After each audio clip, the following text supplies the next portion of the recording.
Congratulations.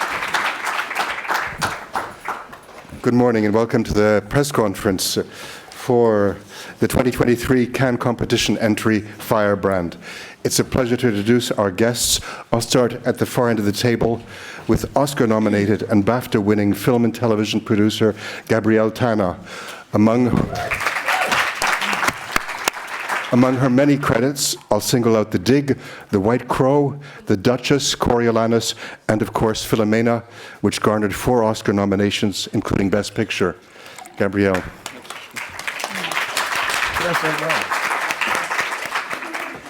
Next to her, playing Henry VIII, Jude Law, the actor.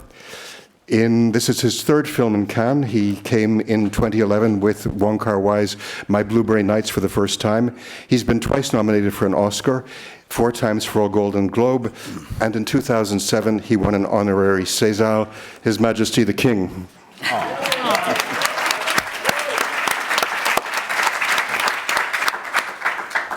Next to me in the role of Catherine Part, the first woman to publish a book in English and the 6th wife of Henry VIII, Alicia Vikander.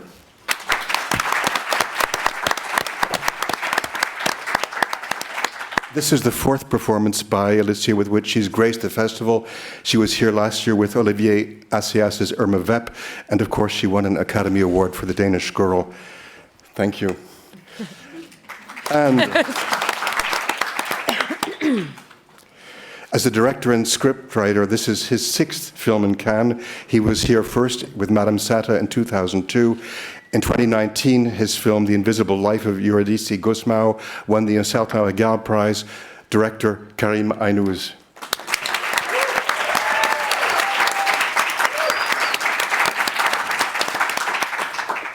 To break the ice, perhaps, Gabrielle, I'll start with you. This is a long gestated project. You began even before the book was published.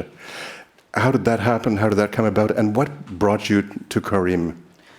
Well, I was fortunate enough to get the book in Galli's form. Can you hear me? Sorry. Thanks. Okay. So I was fortunate enough to read the book before it was actually published and was completely, sort of fascinated by this woman. I'd studied Tudor history but didn't know about her really. So that sort of it began then, and then it was a process of development, and then I got to see Karim's work, and I became sort of obsessed with trying to find something to do together and thought this was the thing. And I went to Berlin to meet him, and he'd already read the script and was already intrigued. Thank you. And then actually, then the world changed. Then COVID happened, and everything really shut down. And we continued to work through that period of time. And actually, Karim did not know anything about this period of history. He didn't really even know who Henry VIII was. So we used that time to actually do history lessons and to work with the writers, and just, it was a real actual privilege and something that you don't normally get to do. So we made the most out of an unfortunate situation. And then by the time life got better, we were able to make the movie. Karim, aside from the fact that this is your first English language project, do you see it as different from your previous projects, the fact of working on a period drama? And what drew you to the subject? I think what drove me to this subject first was the encounter with Gabi. The encounter with the great producer is always very special. But I think after that, what really brought me into the story was the character of Catherine. I thought there's one of those characters that you think, why wasn't something done about her before? And I was very intrigued by her strength and by how modern this woman was. So it was very interesting to think of a character from 500 years ago that made sense today. I think making an English language film or making a Portuguese language film, I mean, it's all about, for me, the characters that you're portraying. So it is a bit different. It's not my native language, but at the same time, it's a character that I felt very, very close to. So it's not that different than what I've done before, really. Thank you very much. We'll open the floor. We have a question from Sweden, in the middle. Yes. Hi, my name is Marcus. I'm from One Press TV from Sweden. Hey, Alicia. Trevligt träffas. Yeah, so as I understand, this movie is based on a novel, and there are some facts that are based on some true events. So I want to ask both Alicia and Jude to how much did you have to go into study your character to do the research of it, and yeah, talk about that. And also, did you have any chance to shaping or creating your character as well? I'm Swedish, so I'll start. Well, yeah, like you said, because it is based on true characters, there's a lot of information, a lot of things to go back and do research on. I know, well, when I came on the project, Jude had already been involved for quite some time with Kareem, and I just tried to kind of catch up in the sense that they had already, I mean, a huge selection of both books, people that came in for lectures. We had experts of the Tudor times who came and spent time with us, who had lived even as Tudors for a while. And then, of course, alongside that, with the fact is this happened 5 years ago. So, as we know, we can't really know what happened. And that's also the beauty of creating a film like this. And for me, I was very intrigued by being part of this project after my first initial conversation with Kareem. And for him, it was the first thing he said. He wanted to make a film about a marriage, about this couple and their relationship. And then, you know, use the beautiful like colors and the grand setting that this Historia piece has, but focus on that. So a lot of the preparation was the conversations that we had in rehearsals, trying to really understand the relationships and how these two people come together. I can't really add to that. The same. Lots of reading. I think the thing that surprised me was the more I read, the more I realized all the history books had the same facts, and the spaces in between were interpreted by each historian differently, and it suddenly was liberating that we were able to interpret it our own way, that the facts remain the same, but there are all these ambiguous, wonderful moments where you have to just imagine. And we feel like we know these people because of portraits and because of the stories, but it's a long time ago. So it felt like a space that we could create. Question on the left. Hi, I'm Thomas Holzer from L'Essentiel in Luxembourg. First, congratulations for your wonderful performance. It was amazing. I got a question for Jude Law. I would like to know how it is, what is the sensation, the feeling of playing such a monster like Henry VIII? How did you prepare yourself? And then, for Alicia Vikander, basically the same question. How did you prepare yourself fronting this horrible character? Thank you very much. It's always interesting when you have the opportunity to reflect and talk about an experience of making something, because in many ways you pass through it and you don't get to really honestly consider it until you're a year, sometimes more later. And obviously that's a really good question, and a lot of people have asked that. But if I'm really honest, first of all, I couldn't be responsible for considering him a monster. I had to understand him, and we always wanted to make sure he was rounded and plausible and contradictory, but fully considered rather than monstrous. And indeed he is monstrous, but that wasn't my job to sort of judge him as such. And the playground that we worked in had to be safe, and it felt very safe. It felt very brave. It felt very collaborative. Kareem is brilliant at creating that kind of atmosphere, and Alicia is a wonderful playmate, like a friend and a partner in that situation, and was incredibly brave and fearless. And it always felt, this made me laugh. My memory is that we laughed a lot, which sounds really twisted. because of course we did awful things to each other. But my memory is that we were laughing a lot. Yeah, I mean, it was. I think we had to. I think we knew what the task was. Yeah. And we were very aware of it. And then you kind of have to approach it with some sort of lightness, I think. Yeah, and for me, I play this character that I realized quite quickly, including myself, when I kind of read up on her. She's, pretty extraordinary. The things she achieved. She was known to be a good mother, the first woman to be published under her own name. But again, I also need to make grounded, complex, multi-layered, real human being. One of the things that I found pretty incredible, and this is considered, it's 500 years ago, and as much as we know that it's mostly men and kings that are kind of acknowledged throughout history, to then actually have that this character that I'm going to portray, she does have these books that you can actually go and read, and they've been translated into more modern English. And then not only I get like a real, I listen to her own voice, and also knowing that it's a woman from 500 years ago was a pretty extraordinary feeling. And there I feel like I got to pick up real nuances, and that's when my kind of fantasies and inspiration really started to bloom, I think. Thank you. Question in the middle, I believe. It's me.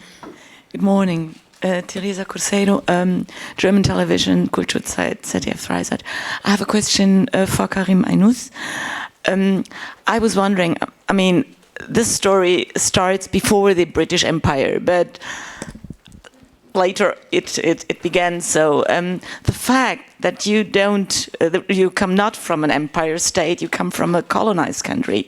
I was wondering if this had an impact on the way you wanted to tell that story. It's a really good question. It really did. I think also one of the reasons to do this film.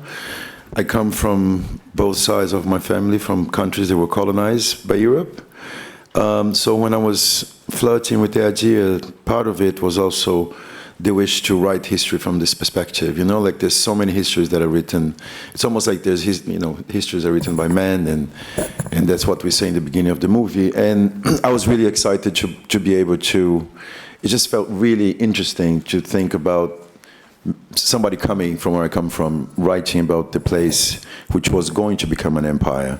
And what was really exciting is that the year that the film takes place is exactly about 45 years after Portugal invaded Brazil, or entered Brazil for the first time. And I was really, really excited by the possibility of looking of how England was. And the truth is, it wasn't the England that we know today. I think that the England that you know today is very much framed by the sort of Puritan Victorian framework or image. And I was really interested to look at England. I was talking to a historian and thinking, what is the equivalent? What would be the equivalent? If we talk about Europe today, what state would England be? And he said Albania.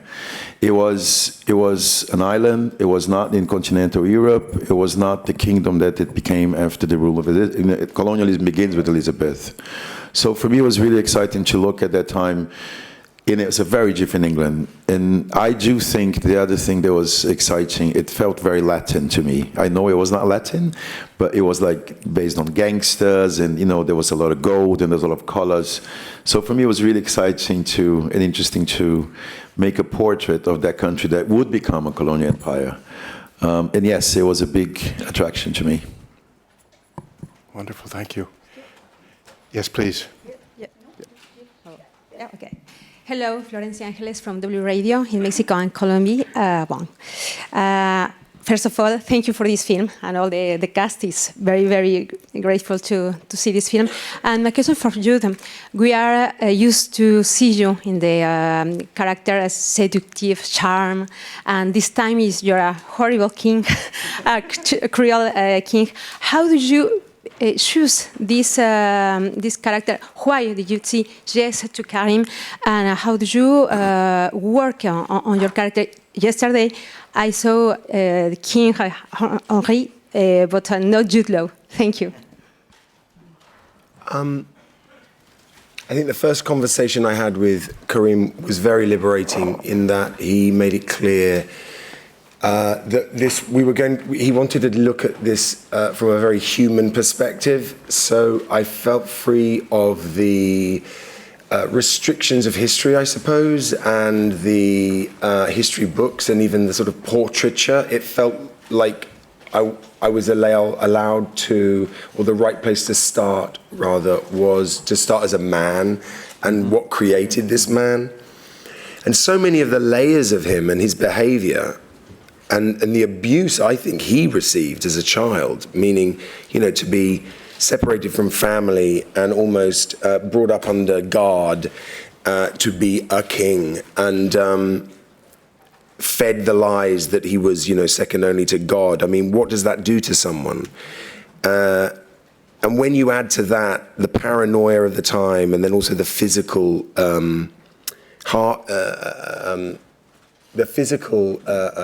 frailties that he was carrying and how he dealt with those, it suddenly became a very not recognizable, but a very empathetic person to me anyway. I felt like I could understand him. So to answer your question shortly, I think I started with him as a boy and as a man, really, rather than as the historical figure that we all know. Thank you. Yes, please. Oui, bonjour, Gérard Chargé de Cinézoom. Juste un instant, je vais laisser le temps aux gens non, juste de mettre leurs écouteurs pour la traduction. The next question will be in French, so if you need a translation, we have the headphones. Good. S'il vous plaît, monsieur, pardon. C'est pas grave. Gérard Chargé de Cinézoom. Alors moi, j'avais une question pour les deux comédiens, qui va s'étendre aussi au réalisateur. Est-ce qu'il y a eu des difficultés particulières, des scènes qui ont été plus difficiles que d'autres, et comment vous avez réussi à faire abstraction de ces difficultés pour réussir au résultat magnifique qu'il y a sur l'écran? Et pour le réalisateur, quelle a été la plus grande difficulté pour monter ce film?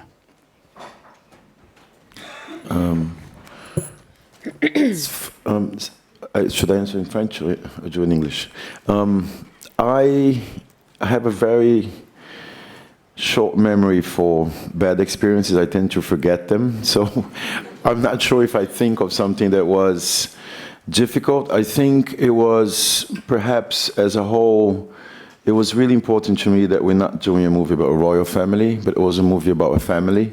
So I was being aware all the time that these people, I was looking at them horizontally and not like that they were above me. And then technically speaking, I think it was really interesting to bring life into a place that was sort of a beautiful palace, but that had not been lived in. So it was, how do you bring life and how do you breathe life to that place, which was not a museum exactly, but it was a place that was not being used to be as a home, not used as a home. And then there's the third point is, there was a scene which was really complicated, but technically as well, not emotionally, which is the scene when they're celebrating May Day, and that for me was really challenging to do something that captured the energy of that moment without also looking at it as just a spectacle and seeing that the characters were there having fun. But probably there were other moments that I'm not remembering now that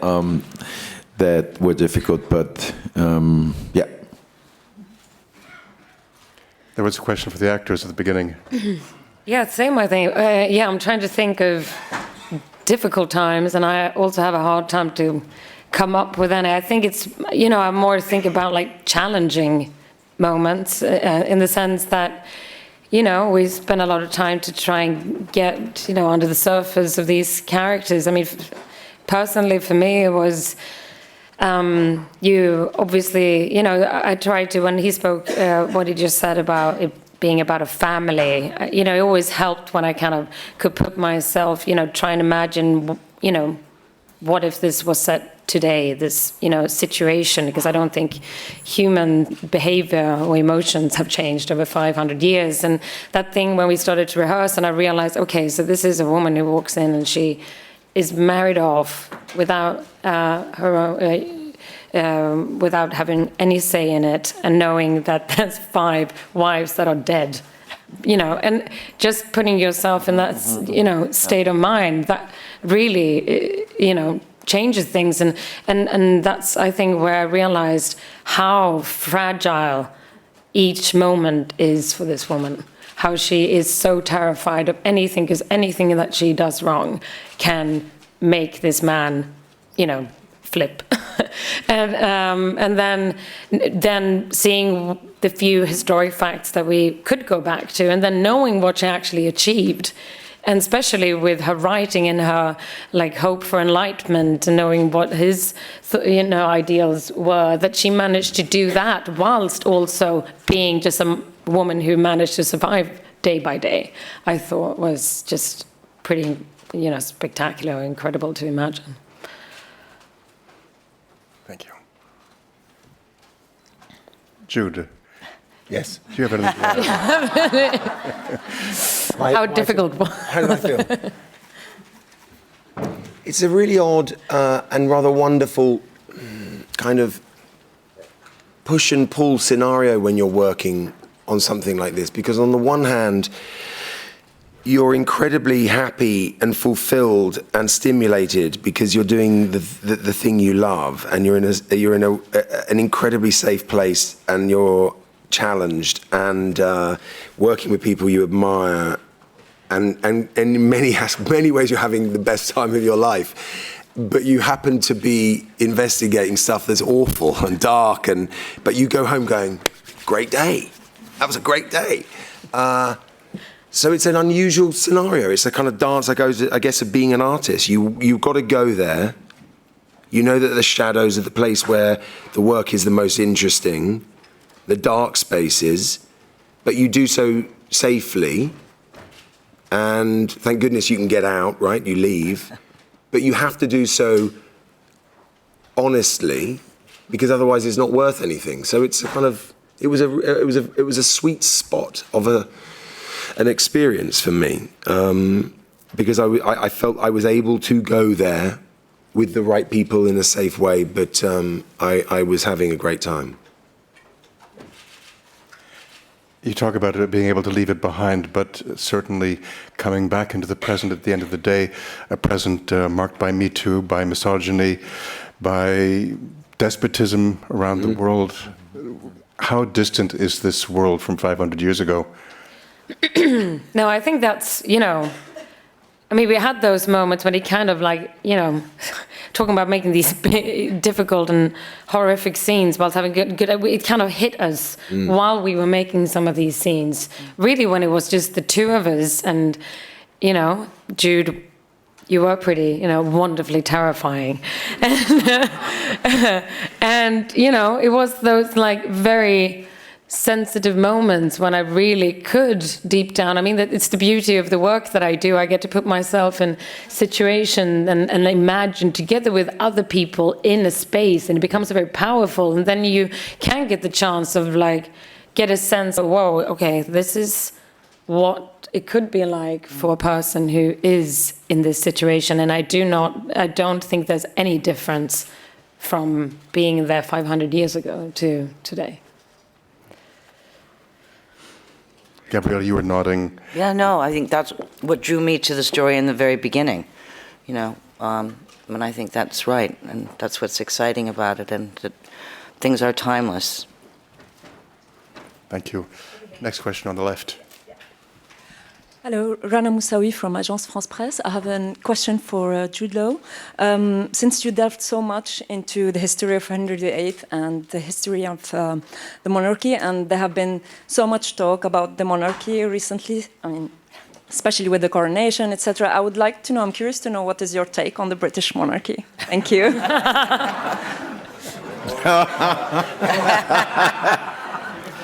Thanks.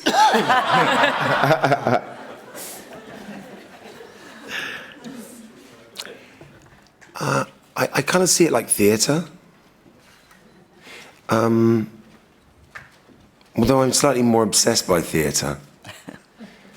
I don't really follow it. I I find it as a chapter in history kind of intriguing, how it relates to itself if you look backwards. But I'm not one for gossip. I don't really enjoy it. I find no interest in it, and I don't really enjoy following tittle-tattle stories. And but there was something remarkable about looking at the photos of this medieval ceremony and how it applied to today. Made me feel very modern.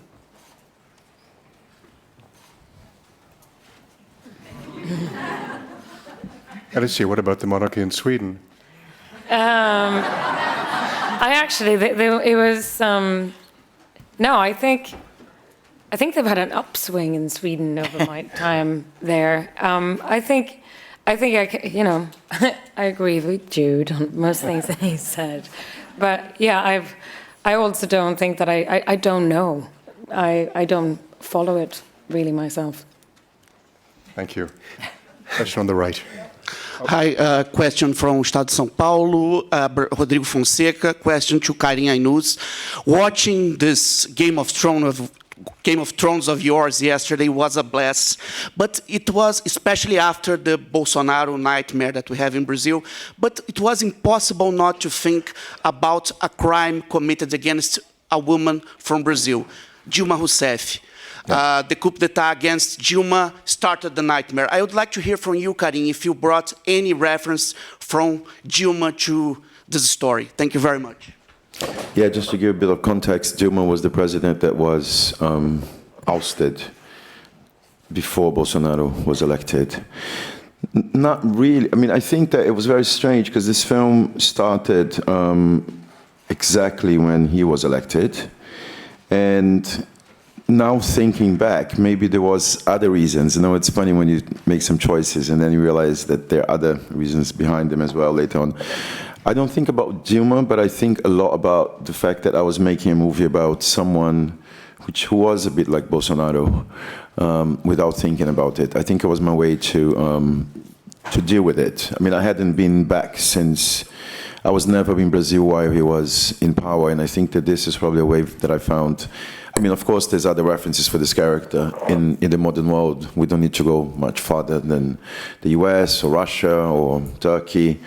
But I think unconsciously there was a lot there in my mind that I was trying to deal with when I was making a portrait of a king / dictator / monster that had to do with the times we're going in a country that had been, you know, it's been a democracy, but like the election of somebody from extreme right wing makes you think, what is a democracy? More than, so I was thinking more about that than about Dilma. Thank you. A question on the left. Hello, my name is Gabriela Bravo. I'm from Culturisarte Chile. Je ferai ma question en français. C'est pour Monsieur Karim Ainuz. Vous savez, dans votre film, vous désacralisez complètement la figure du roi. Vous le montrez comme un homme rongé par la jalousie, malade. Je voudrais savoir si vous croyez que la sacralisation de roi continue à exister et quelle est votre posture devant la monarchie? I can't take it seriously. It's puzzling to me. It's 2023, and I think a monarchy makes sense when you believe that people have blue blood, right? Because then it makes them not human. But at the moment that you believe they don't have blue blood, it's like what Jude said. It's a theater, and sometimes it's an interesting theater, and sometimes it's not that interesting, depending on how it's played. But I think what was also very exciting for me to do this film was to exactly not think of any of these characters as, I mean, of course, the character of Henry is a very violent man, and the character of Catherine is somebody who was trying to resist that man. But for me, that's all it was to me. I was never thinking. And then there was a moment. It was a strange moment in the shooting that I said, "My God, there's not a scene with a crown. Like, how do I put this in the movie? You know, because you never see him wearing a crown." And I thought, this is a big mistake, Karim. Hello. And then I thought, oh, okay, so you know, so we had two scenes where we actually saw you know, that Catherine is on the throne, a crown and throne, and then there is a scene where Henry is wearing a crown. But for me, it was something. I was really interested in the mythology of this period and what it meant, and in the theatricality. So the film has this kind of Baroque theatrical value to it, because I think that's how monarchy is played out. But I was much more, as I was saying before, I mean, really what really made me want to do this was to think that, yes, things were very similar from 500 years ago, but also things are very similar in a positive way and in a negative way. And the positive way is women like Catherine did exist 500 years ago. So patriarchy was always there, but I think that for me it was the discovery of this woman who was extraordinary and who was very, very, very modern, you know, in 1546. Karim, we've been talking about the theatricality, about the iconography, the art direction. The costumes are thrilling, amazing. There's so much energy that comes from them. I'm wondering, for the actors, putting on these costumes, was it crushing? The weight of the costumes, was it liberating? Did it give you energy? Liberating getting out of them by the end of the day, yes. No, I mean, I think for me, going into your first costume fitting is one of the most pivotal times in me finding out, you know, realizing whatever character I'm doing. So when you do a drama like this, obviously it's this sensory, you know, it's very helpful. Obviously you put this on and you also get the routine and the ritual every morning, which is a reminder of what it actually was for these people to put it on. I mean, and the wonderful costumes were, I mean, done exactly as how they were back then. I had like 7-8 layers. It's a 30-minute, you know, preparation in the morning. But then it was wonderful. I mean, we had talked about it a lot, and I had Karim like yelling across the room, like, disrespect the costume. I was like, what does that mean? But he was like, lie down, roll around. And that was, you know, that was the thing. I think, again, we have this kind of idea, what he talked about, the kind of Victorian ideal of like how you should wear, how you should talk, how you should walk. And that's kind of our view of having seen these paintings too.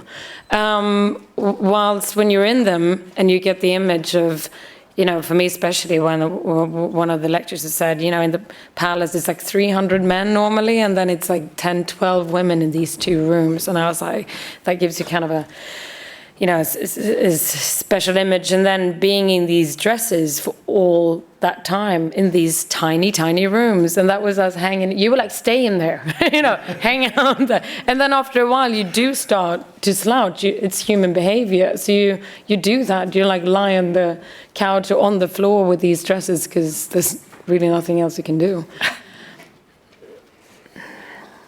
Jude, do you have anything to say about your costumes or prosthetics? It was, again, it was a wonderful sort of contradiction from the beginning, in that we had the brilliant Michael O'Connor, who found these historical milliners who made everything historically accurate, which meant we could dress and undress and not have to hide anything underneath.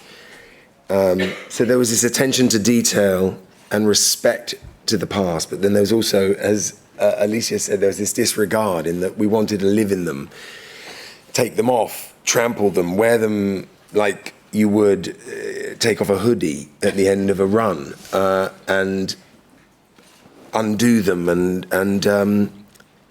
again, as Alicia said, that stepping into them can't help but affect you. And especially for me, the silhouette of Henry is like Father Christmas. You know it immediately. You didn't have to see any detail. You go, oh, that's Henry VIII. He's square, and he's got the hat. And so the costumes gave me an awful lot to work with, especially in volume. They helped a lot with size. Yeah. I read that you, on set, brought certain smells to make the scene more realistic. Were you allowed to bathe during shooting? Was I what? Allowed to bathe. I did sometimes.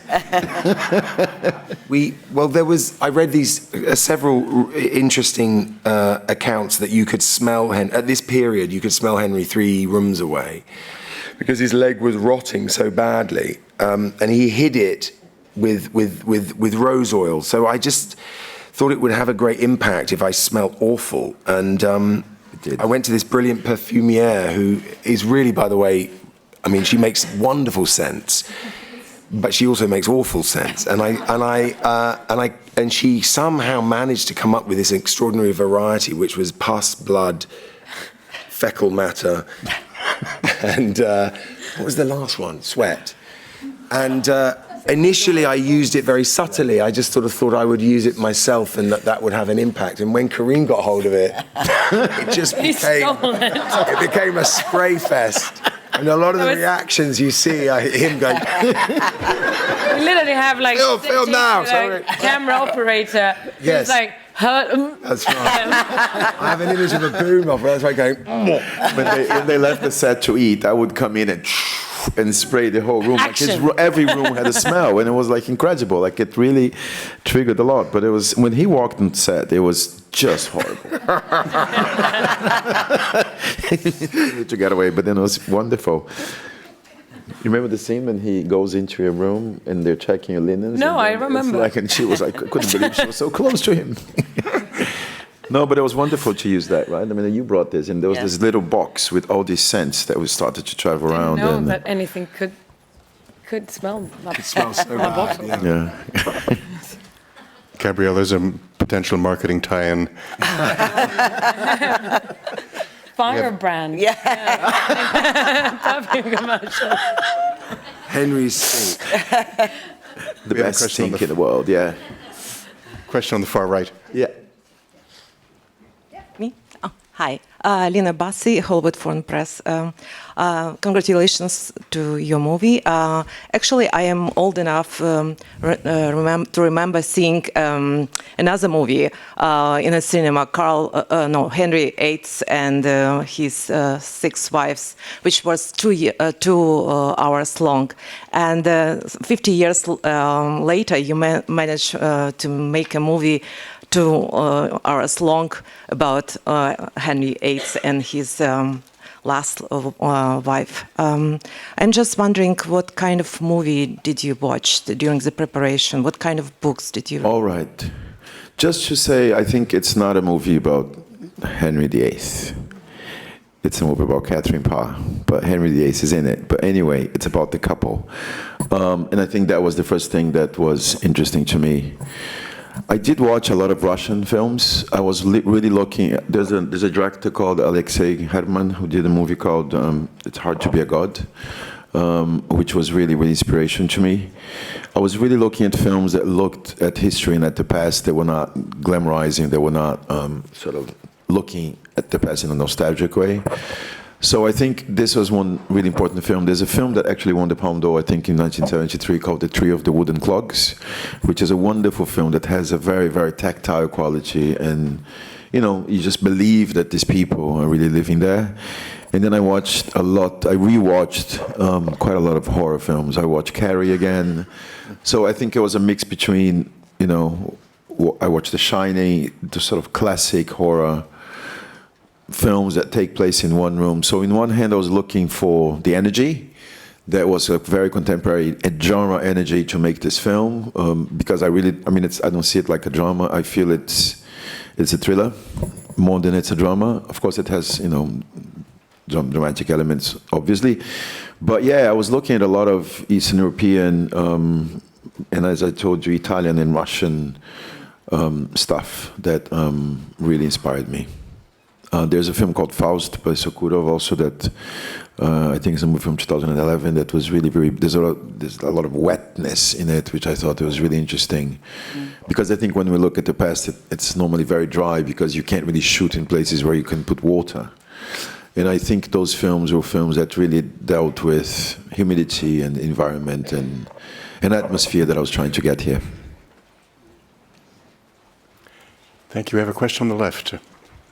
Hello there, congrats on the movie, I enjoyed it. And my question is for Mr. Jude Law, but I think maybe you other guys could also answer it. And when I went into the movie, I don't really read a lot of it, so I didn't know you were in it. And I didn't recognize you until halfway through. I was like, shit, I know him. And I've been wondering if you might have walked on set and you had some encounters where people really didn't recognize you in your costume. While we were making it? Yes. I don't know that happened, but I'm really, well, yeah. No, I don't know that happened on set. But it was a very interesting process working with Michael, who we talked about before in costume, and Jenny Shirker in hair and makeup, to try and find something authentic about our Henry, as we kept calling him, without prosthetics. We used a prosthetic for the leg because obviously the wound had to be active.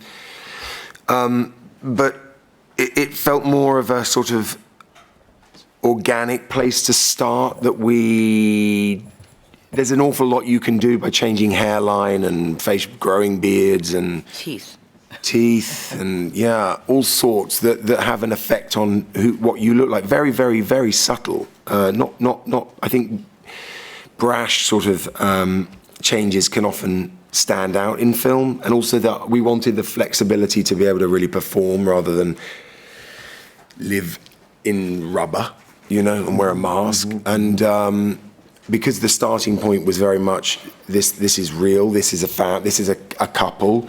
It didn't feel like we had to create some sort of mimic of a portrait, which we all have. But like I said before, it's remarkable how familiar the silhouette of this man is, and so you have to do very little. I remember after the first, like the severe haircut that she gave me and the beard I had, and kept thinking, oh, is this working? Is this working? But as soon as I put the hat and the clothes on, it was like, oh no, I'm Henry VIII. I mean, it's unmistakable. There were people that visited the set that did not recognize him. Okay. They didn't talk to me, so. No, no, and Kareem doesn't have people talk on the set, so. The dictator, right? Make him worry about a dictator. No, not really that. But it was also very interesting because I don't think I've seen you during the shoot that much outside of the set. So there was also for me this magic of only seeing Henry VIII all the time. Henry. I hate to play the despot, but I'm afraid our time's up. Thank you all so much for bringing us to film and for coming to talk to us.